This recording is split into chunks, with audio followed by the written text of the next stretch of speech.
একটা কথাই শুধু আমার জানতে ইচ্ছে করে, একটা মন দুইজনারে দিলি কেমন করে? মনের মানুষ বদল করাই ছিল কি তোর পেশা রূপারে?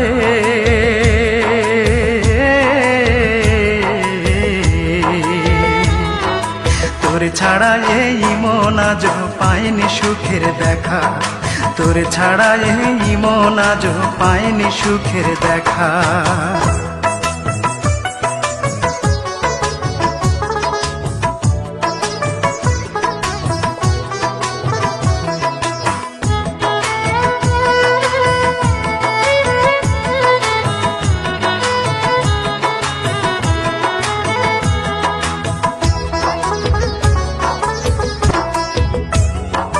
সেই যে গেলি আমায় ছেড়ে, 5 বছরের প্রেমকে হত্যা